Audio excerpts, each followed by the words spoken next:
কি করছিস? Chicken bun খাবে? হ্যাঁ, করো করো। হ্যালো হ্যালো সবাইকে, কি খাবো সিরিজের এপিসোড 2 এ সুস্বাগতম। তো সেদিন ছিল সানডে, আর সানডেতে স্পেশাল মেনু তো বানতা হয় বস। ওর জন্য ভেবেছিলাম বাড়িতে একটু চিকেন আছে, চিকেন রোল করব, কিন্তু তারপর ভাবলাম চিকেন রোল তো প্রায়ই খাই, এবার অন্য কিছু ট্রাই করা যাক। তো ফ্রিজ খুলে দেখলাম ইস্ট আছে, ময়দাও আছে, চিকেনও আছে। কি করি ইচ্ছা হলো চিজ চিকেন বান করি। চিজও ফ্রিজে একটুখানি ছিল। তো চিজ চিকেন বান করার জন্য প্রথমে ইস্টটাকে অ্যাক্টিভ করে নিতে হবে। গরম জলটাকে এমনভাবে গরম করতে হবে যাতে আপনি একটা আঙুল চোবাতে পারেন। সামান্য উষ্ণ গরম জল, তার মধ্যে একটু চিনি দিয়ে গুলিয়ে নিয়ে তার মধ্যে ইস্টটা দিয়ে একটু সামান্য নাড়িয়ে নেবেন। দিয়ে ওটাকে চাপা দিয়ে 10-15 মিনিট রাখবেন। ইস্ট যদি ঠিক করে অ্যাক্টিভ হয় তাহলে 10-15 মিনিটের মধ্যেই হয়ে যাবে। আর এখানে চিকেনটা ডিপ থেকে বের করেছিলাম, দেখুন না, ডিপ ফ্রিজারে পুরো একদম ফ্রিজ হয়ে গেছে। তো বরফটা গলানোর জন্য ওতে একটু উষ্ণ গরম জল দিয়েছিলাম যাতে বরফটা তাড়াতাড়ি গলে যায়। আর উষ্ণই দেবেন, বেশি দিলে কিন্তু মাংসটা সিটে মেরে যাবে। আর এখানে 10-15 মিনিট পর আমাদের ইস্ট একদম ভালোভাবে অ্যাক্টিভ হয়ে গেছে।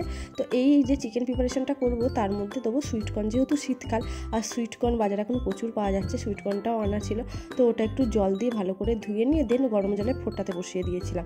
এটা যতক্ষণ ফুটছে আমি একদিকে ময়দা মাখতে শুরু করে দিয়েছিলাম। প্রথমে নিয়ে নিতে হবে ময়দাটা আমি কোনো মেজারমেন্ট অনুযায়ী নিয়ে আমার যেটুকু মনে হচ্ছে সেটুকু নিয়েছি। আপনারা চাইলে মেজারমেন্ট করেও নিতে পারেন একটা কাপের মধ্যে। আমার আন্দাজে আমি আগে যেহেতু করেছি যেটুকু দরকার সেটুকুই নিয়েছি। তো তার মধ্যে ময়াম দেওয়ার জন্য একটু চিনি দিয়ে দিয়েছি, একটু নুন দিয়ে দিয়েছি, একটু তেল দিয়ে দিয়েছি। দিয়ে এবার এটাকে একটু হালকা হাতে নাড়াচাড়া করে নিয়ে এর মধ্যে যে ইস্টটা গুলেছিলাম সেই ইস্টটা দিয়ে একটু মেখে নেবো ভালো করে। আর একটা জিনিস, ইস্ট অ্যাক্টিভ হয়েছে কিনা আপনারা কি করে বুঝবেন? এই যে আমি দিলাম না, দেখবেন ওপরে না যখনই ইস্টটা অ্যাক্টিভ হয়ে যাবে একটা ফেনা ফেনা মতো জিনিস তৈরি হবে, তো তখনই বুঝতে হবে যে ইস্টটা অ্যাক্টিভ হয়ে গেছে। ইস্টকে আবার বেশিক্ষণ রাখলেও হবে না, এই 10-15 মিনিট পরে অ্যাক্টিভ হয়ে গেলে আপনি ময়দাটা মেখে রেখে দেবেন। এই ধরনের জিনিস মানে চিজ চিকেন বান টাইপের জিনিস, এটা যেহেতু পাউরুটির মধ্যে চিকেনটা থাকে, তো ইস্ট দিয়ে যখন ময়দাটা মাখবেন ময়দাটাকে মোটামুটি 1-2 ঘন্টার জন্য রেস্টে রাখতে হয়। তাহলে কি হবে, ময়দাটা ভালোভাবে ফুলে যাবে। এখানে আমার মোটামুটি ইস্ট দিয়ে ময়দাটা মাখা ডান। ইস্ট দিয়ে যখন ময়দা মাখবেন ভীষণ টাইট করে মাখার দরকার নেই, হালকা নরম নরম রাখবেন। আর তার উপরে একটু তেল দিয়ে রেখে দিচ্ছি, দিয়ে চাপা দিয়ে দিচ্ছি। আর একটা পাত্রে গরম জল নিয়ে ওই ডেচকিটাকে, মানে যেখানে ময়দাটা মেখেছিলাম ইস্ট দিয়ে, ডেচকিটাকে গরম জলের ওপর রেখে দিচ্ছি। এতে কি হয়, ময়দাটা ফুলে যায় আরও তাড়াতাড়ি। যেটা 1-2 ঘন্টা লাগবে সেটা হয়তো আধা ঘন্টায় হয়ে যায়। আর এখানে কি লাগবে আপনাদের দেখিয়ে দিয়েছি, পেঁয়াজ, লঙ্কা, লেবু, আদা রসুন বাটা তো মাস্ট লাগবে। আর এখানে আমার সুইটকর্নটাও ভালোভাবে সেদ্ধ হয়ে গেছে, আর যে ময়দাটা মেখেছিলাম সেটাও ভালোভাবে ফুলে একদম প্রিপেয়ার হয়ে গেছে। এটাকে আরও 1 ঘন্টা মতো রেখেছিলাম, কারণ চিকেনের প্রিপারেশনটা তৈরি করছিলাম। চিকেনের প্রিপারেশানে আপনি মশলা দেবেন, বেসিক যা যা মশলা হয়, ধনে গুঁড়ো, জিরে গুঁড়ো, লঙ্কার গুঁড়ো, তারপর হচ্ছে লেবুর রস, টমেটো সস, আমি একটু ওই শেজওয়ান সসও দিয়েছিলাম। বাড়িতে যা যা অ্যাভেলেবেল আছে, সয়া সস, সবই দেবেন। আপনার ইচ্ছা মতো আপনি মশলা দেবেন। আর আদা রসুন বাটাটা মাস্ট। ওটাকে দিয়ে মেখে আমি 1/2 ঘন্টা মতো জিনিসটাকে রেখেছিলাম, কারণ ওটা একটু ম্যারিনেট হতে টাইম দিতে হয়। আচ্ছা, 1/2 ঘন্টা পর আমি এখানে কড়াইয়ে সর্ষের তেল দিয়ে দিয়েছি। আপনারা চাইলে সাদা তেলেও করতে পারেন। সর্ষের তেলটা ভালোভাবে গরম হয়ে যাওয়ার পর তাতে একটু জলের ছিটে মেরে গন্ধটা কাটিয়ে নিয়েছিলাম। তার মধ্যে পেঁয়াজ আর লঙ্কা কুচি দিয়ে দিয়েছি, দিয়ে ভালোভাবে নাড়াচাড়া করছি। যখন দেখুন এটা একটু ভাজা ভাজা হয়ে এসছে, এর মধ্যে এবার চিকেনটা দিয়ে দেবো। চিকেনটা দিয়ে পেঁয়াজ আর লঙ্কাটার সঙ্গে ভালোভাবে ম্যারিনেশন করব। তো ম্যারিনেশন করতে করতে আমার মনে হয়েছিল চিকেনটায় কিছু কিছু জিনিস কম হয়েছে, তো ওর জন্য আমি আবার দিয়েছিলাম। আপনারা চাইলে দিতেও পারেন, নাও দিতে পারেন, আমার মনে হয়েছে তাই দিয়েছি। হলুদ গুঁড়ো দিয়েছিলাম একটুখানি, তারপর কাশ্মীরি লঙ্কা দিয়েছিলাম, টমেটো সস দিয়েছিলাম, দিয়ে ওটাকে ভালোভাবে নাড়িয়ে চাড়িয়ে নিয়েছিলাম। দিয়ে এরপর শেষে যে সুইটকর্নটা সেদ্ধ করে রেখেছিলাম ওটা দিয়েছি, একটু সামান্য সয়া সস দিয়েছি। আর এর মধ্যে আবার একটু ঝাল কম মনে হয়েছিল বলে লঙ্কা দিয়েছি। আর শেষে কাসুরি মেথি দিয়ে নাড়িয়ে চাড়িয়ে নিয়ে মাংস আমাদের রেডি। তো একটা জায়গায় মাংসের প্রিপারেশনটাকে ঢেলে নিয়েছিলাম। আর এই চিজ চিকেন বানটা দিয়ে খাওয়ার জন্য আমি একটা হোয়াইট সসও বানিয়েছিলাম। হোয়াইট সস পাস্তায় যে সসটা তৈরি করা হয় ঠিক সেরকমই। একটা বাটিতে প্রথমে জল নিয়ে উষ্ণ গরম করে নিতে হবে। তার মধ্যে সামান্য গুঁড়ো দুধ দিয়ে আমি স্লাইস চিজ আর কিউব চিজ দুটোকে একসাথে দিয়ে নাড়িয়ে চাড়িয়ে নিয়ে একটু ঘন করে নিয়েছিলাম। এটা একটু টাইম টেকিং প্রসেস, কারণ চিজটা সহজে গুলতে চায় না, আপনাকে ধৈর্য ধরে ওটাকে গুলিয়ে নিতে হবে। আর একটু সামান্য ঠিক হয়ে এলে ওইটাকে বন্ধ করে দেবেন, কারণ চিজটা অটোমেটিক্যালি খুব ঘন হয়ে যায় ঠান্ডা হয়ে যাওয়ার পর। তো আমার কাছে চিলি ফ্লেক্স ছিল না, আমি শুকনো লঙ্কার যে দানাগুলো এগুলোকে ভেঙে নিয়ে ওর মধ্যে দিয়ে দিয়েছিলাম। আপনি চাইলে অরিগ্যানো যদি বাড়িতে থাকে অরিগ্যানোও দিতে পারেন। হোয়াইট সস পাস্তা যেরকম সসটা তৈরি করা হয় ঠিক সেম প্রসেস। আমি হোয়াইট সস করেছি বলে আপনাদেরকেও করতে হবে তার কোনো মানে নেই। আপনারা চাইলে টমেটো কেচাপ দিয়েও খেতে পারেন, ওটাতেও ভীষণ ভালো লাগে খেতে। আর এখানে আমি একটা কোনো জিনিস তৈরি করবো আর আমার বাহন আসবে না তা হতে পারে না। এখানে মালাইও মনোযোগ সহকারে দেখছিল কি করছি না করছি। তো ময়দাটাকে আরেকবার মেখে নিয়ে ভালোভাবে লিচি করে নিয়ে এইভাবে বেলে নিয়েছিলাম। বেলে একটা থালায় তুলে তুলে নিয়ে এর মধ্যে যে ফিলিংটা দেওয়ার চিকেনের ফিলিংটা ভালোভাবে দিয়ে এটাকে র্যাপ করে দিয়েছিলাম। তো আমি প্রথমে র্যাপটা করতে পারছিলাম না, আমার বরকে ডেকেছিলাম, ও আমাকে হেল্প করে দিয়েছিল। দুদিকে প্রথমে ফোল্ড করে নিতে হবে, দিয়ে সাইড দুটোকে মুড়ে নিতে হবে। আমি দেখিয়ে দিচ্ছি কীরমভাবে।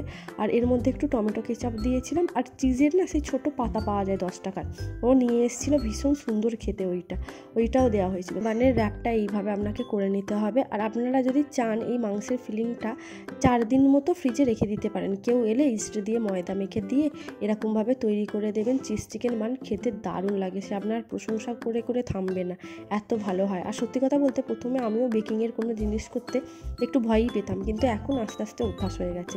আর এই যে র্যাপটা তৈরি হয়ে যাওয়ার পর ওর গায়ে এরকম 3-4টে কাট দিয়ে দিতে হবে।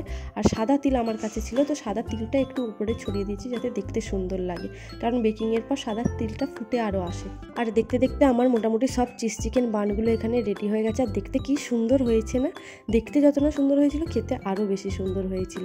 তো আমি এখানে আর একটা র্যাপ তৈরি করছিলাম, আর আমার বাহন এখানে শুয়ে আছে, শুয়ে ভাবছি কখন ওকে একটু র্যাপ দেওয়া হবে। তো এখানে যে কটা র্যাপ আমি বানিয়েছিলাম টপার টপ সব কটা ট্রেতে সাজিয়ে নিয়েছি, দিয়ে এটাকে না একটু গরম জলের ওপর রেখে দিয়েছি। দেখুন ওপরে একটা ট্রে আছে, নিচে একটা ট্রে আছে, তার নিচে গরম জল আছে। গরম জলে একটু রাখতে কি হয়েছে দেখুন, পুরো র্যাপগুলো না আকারে আরও দ্বিগুণ হয়ে গেছে ফুলে গিয়ে। এরপর এইটাকে বেকিংয়ে দেওয়া হবে। দোকানে তো আপনারা চিজ চিকেন বান হয়তো অবশ্যই অনেকবার খেয়েছেন, মিও আমরেও পাওয়া যায়, মন জিনিসেও পাওয়া যায়, কিন্তু বাড়িতে যদি আপনি এরকম বানান না, এর যে পাউরুটির টেস্টটা একদম অন্যরকম হয়, একদম টাটকা পাউরুটির একটা টেস্ট, আর এত নরম হয়, মুখে দিলে পুরো মেল্ট হয়ে যায়। তো এটা বেকিংয়ে আমি দিয়ে দিয়েছিলাম। এই ওটিজিতে এক একটা বান হতে, মানে এক একটা ট্রেতে যে কটা বান আছে, মানে 3টে করে ধরেছিল, তো এটা হতে মোটামুটি আধ ঘন্টা টাইম লেগেছে। তো আমাদের প্রথম ব্যাচের বান রেডি। আর দেখুন না কি দারুণ হয়েছে না দেখতে। যখন আপনি তৈরি করবেন তখন ছোট লাগবে, কিন্তু জিনিসটা যখন ফুলে দ্বিগুণ হয়ে যাবে দেখতে আরও সুন্দর লাগে। আর ওপরে আমি এখানে একটু ঘি স্প্রেড করে দিচ্ছিলাম, বাটার থাকলে বাটারও দিতে পারেন, আমার কাছে সেই মুহূর্তে বাটার ছিল না বলে আমি ঘি দিয়েছিলাম। আর ওইটা দেওয়ার পর না উপরটা দেখবেন একদম চকচক চকচক করে। তো আমাদের চিজ চিকেন বান যেহেতু রেডি, তো সার্ভও করে দিয়েছিলাম সবাইকে। আর উপরে একটু হোয়াইট সসটা দিয়ে দিয়েছিলাম, যেটা বানিয়েছিলাম, যা মারাত্মক লাগছিল না খেতে। আর বানটা কতটা যে মানে সফট হয়েছে আপনাদেরকে ছিঁড়ে দেখাচ্ছি, দাঁড়ান। দেখুন বানটা কি পরিমাণ সফট হয়েছে। আর এটা খেতে এত ভালো হয়েছিল না, বাচ্চা থেকে বুড়ো সবাই খেয়ে আপনার নাম করবে। আর যার জন্য এটা বানানো এতক্ষণ ধরে খেটে খুঁটে, তার রিভিউটা তো নেওয়া মাস্ট। তো সে খেয়ে কি বললো সেইটা আগে দেখুন। কিরকম হয়েছে? ভালো নরমও তো হয়েছে।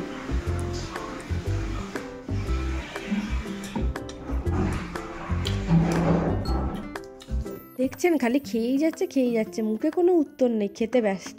আর খেতে বসেছি, আর আমাদের বাহন আসবে না তা তো হয় না, বাহনকে তো আগে দেওয়া মাস্ট, বাড়িতে যাই হোক না কেন ও সব খায়। তো ওকে দেওয়া হয়েছিল ফার্স্টে, আর ও দেখুন না খেয়ে এত আনন্দ পেয়েছে। আর মালাই এইসব খেতে ভীষণ ভালোবাসে। আর জানেন তো, বাড়িতে ভালো কিছু রান্না হলে ও ঠিক বুঝতে পারে আজকে ভালো কিছু হচ্ছে, ওখান থেকে নড়ে না কিছুতে, ওখানেই চুপ করে বসে থাকে। আর ওর তো সেদিনকে পার্টি মোডে চলে যায় যে আজকে আমি দারুণ কিছু খাবো, এরকম একটা ব্যাপার। তো কি খাবো সিরিজের এপিসোড 2টা এখানেই শেষ করছি। আজকের ভিডিওটা এটুকুই। যদি কিছু ভালো লেগে থাকে please do like, share and subscribe my channel. আর আমার ভিডিওগুলো যদি আপনাদের ভালো লেগে থাকে আমার চ্যানেলটা সাবস্ক্রাইব করতে এবং পাশে থাকা বেল আইকনটা হিট করতে একদম ভুলবেন না। দেখা হচ্ছে নেক্সট একটা ভিডিও। Till then, tata.